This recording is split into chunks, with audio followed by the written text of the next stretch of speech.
Welcome back to Everyday Lessons in the Bible. Today I was in Proverbs 24, and this one is wisdom's warning. So there's a lot of little warnings throughout this proverb.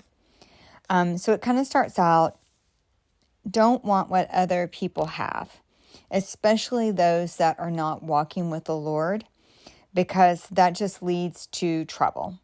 So we should never covet or want what other people have. The reality is, when you have the Lord and you're walking in His ways, He provides for you what He wants for you, and He guides you and directs your steps and where you want to go. So you don't ever have to feel competitive with anybody else, because only you can accomplish the purpose that He has for your life. Whatever that thing is that is specific to you, the struggles and things you went through in your life, those are very specific to you, and only you can fulfill it.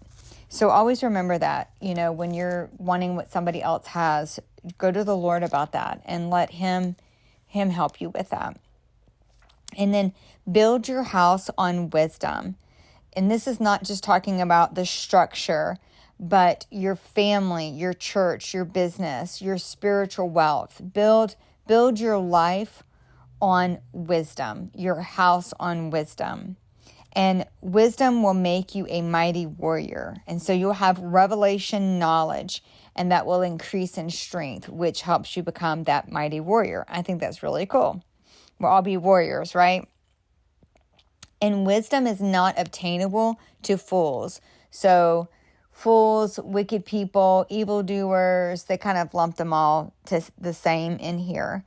And then planning to do evil is just as bad as doing evil. And if you think about what the things that Jesus used to say when He walked the earth, like when He talked about, it's not just committing a sin, but it's thinking about the sin and playing it out in your head. Now, we're all going to have sinful thoughts. There's just no way around that. We are in a fallen world. We were born into sin. We all are going to have sinful thoughts.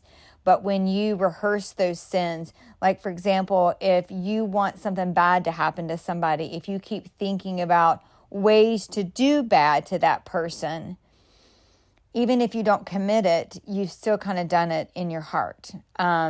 So this is where you have to take your thoughts captive. Sin's always, right at your door. So you have to just take those thoughts captive. And wisdom sees the path. It sees the victory. So when you are in your time with the Lord, you can ask God to show you, give you the wisdom to see your future, give you the wisdom to see the path that you're supposed to be on. And weakness is just an excuse to quit. And so strength and courage comes as a result of faithfulness under pressure. I love that. So in other words, don't sit back and watch other people struggle. Don't just not do things because, you don't feel like it, or you feel like you're too weak or whatever. You can't make a difference. So if you see something that needs to be done, then get up and do it. If you see people that are in need, get up and help them, because God sees your heart and He is the keeper of your soul. And so He can hold you responsible when you see things and you made no effort to help that person in any way. And hope living in you will never disappoint. And we should always have the revelation knowledge, be asking for the Lord when we read the Word to give us revelation knowledge, because it is sweet and flowing like honey. And you can have as much of it as you want. This Bible is so full of knowledge, so full of wisdom and understanding, that whenever you need anything, and I mean anything, you can come to the Scriptures and find the answer. There is absolutely no reason to ever think you can't find the answer, because it is always in this Word. And people that are, what they call fools or wicked or evildoers, they don't grasp this. They don't see this. They don't understand this. They don't even want to look at it. And so the righteous may fall 7 times and get back up again, because the Lord is always with them. But the wicked or the unrighteous, however you want to call them, they're brought down after one fall and calamity comes upon them. And so you just think about how God is always with us, and he is always picking us back up, picking us back up, picking us back up, because he loves us and he wants to help us in this life. He never intended for us to succumb to evil or the enemy. And then it talks about how, the wicked people should not harass the righteous ones or invade their resting place. But I think we also have to kind of be on guard to not allow wicked people or evildoers or whatever you want, the unrighteous, to take our resting place, to take our peace. We have to be on guard not to allow that to happen as well. And then it also talks about not to gloat when you see your enemy suffering or something happening to the people that have caused you pain.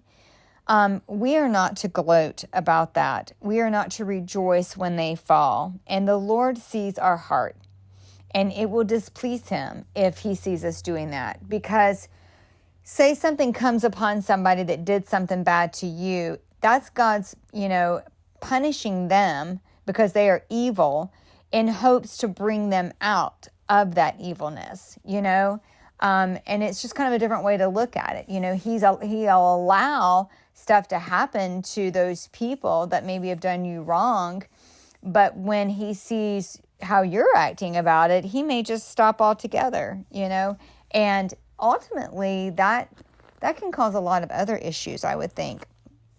So don't be offended or angry when evildoers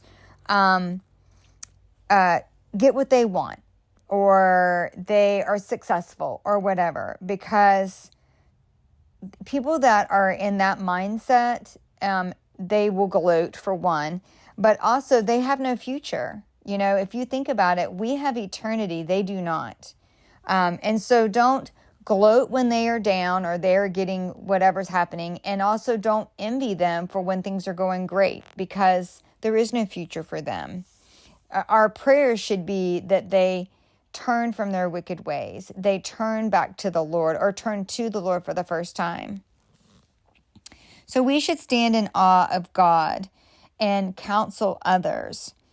But don't mingle with those who are rebellious, because sudden destruction will fall on them and they will be left in ruin.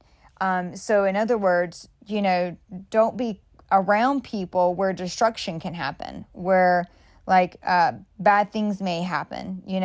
Stay in your lane where you're supposed to be. You can counsel others, but that doesn't mean you hang out with them. So for example, you can counsel somebody or disciple somebody or help somebody, but that doesn't mean you hang out with that somebody if they're not walking in the ways that they should be walking. And speaking honestly is a sign of a true friendship. And I think that's super important. I don't know what I would do without my friends that speak truth into me. And if we will put God first, he will bring the increase in our life. So you don't have to be striving and striving and striving. Just put God first. Get in the Word first. Make him at the first of your day. Pray first before everything that you do. That's something I have to work on. And allow God to bring the increase in your life. And don't be a false accuser of other people and want to get even with them, because that's not right. And like I said, God sees your heart and he knows your hidden motives. And so don't put off tomorrow what you can do today, because tomorrow may never come. And what I think about in this scripture is we put things off till tomorrow, and sometimes the tomorrow never comes could mean that you aren't here anymore, but it could also mean then tomorrow comes and you still don't do it, and you still don't do it, and you still don't do it, right? Like you keep putting it off and putting it off and putting it off. So tomorrow never comes, And so it talks about how laziness, idle hands, not working, they don't accomplish anything at all. And we should be strong. We should stay in the Word. We should keep pressing forward, and get the things done today that need to be done today. And that can also mean helping others, in work and in deed. So that could be, your kindness, your goodness, your graciousness, your mercy to somebody, but it could also mean helping them work-wise, help them with things, or even helping them with money. Live open-handedly here to help others, and you will watch God bring the increase in your life in every area. That doesn't mean just financially. That could be in love and in peace and in joy and just all kind of areas of your life.